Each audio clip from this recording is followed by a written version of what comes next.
उर्वशी रौटेला और नसीम शाह एक बार फिर तवज्जो का मरकज, सालगिरह की मुबारकबाद दी। नसीम शाह ने क्या जवाब दिया? भारतीय अदाकारा उर्वशी रौटेला ने पाकिस्तान के फास्ट बॉलर नसीम शाह को सालगिरह और एजाजी डीएसपी की मुबारकबाद दे दी। नसीम शाह 15 फरवरी को अपनी 20वीं सालगिरह कोयटा ग्लेडिएटर्स के खिलाड़ियों और मैनेजमेंट के हमरा होटल में मना रहे थे, जहां नसीम शाह ने सालगिरह का केक काटा। भारतीय अदाकारा उर्वशी रौटेला ने इंस्टाग्राम पर नसीम शाह को सालगिरह और एजाजी डीएसपी बनने की मुबारकबाद दी।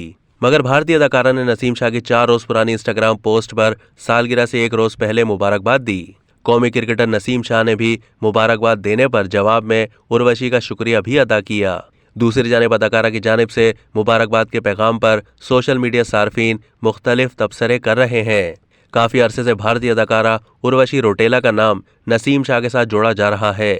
एक मरतबा अदाकारा ने खुद भी इंस्टाग्राम पर एक वीडियो पोस्ट की थी, जिसमें नसीम शाह और अदाकारा को एक साथ देखा गया था। उर्वशी रौटेला से इस वीडियो से मुतालिक सवाल पर कहा था कि हमारे बहुत से मद्दा एडिट करके हमारे लिए वीडियोस बनाते हैं, जिनकी हौसला अफजाई ज़रूरी होती है, और हमारी टीम ऐसे मद्दाहों का शुक्रिया अदा करने के लिए इन एडिट्स को शेयर करती है। अब तक के लिए इतना ही। मज़ीद मालूमात के लिए डेली जंग के यूट्यूब चैनल को सब्सक्राइब कीजिए।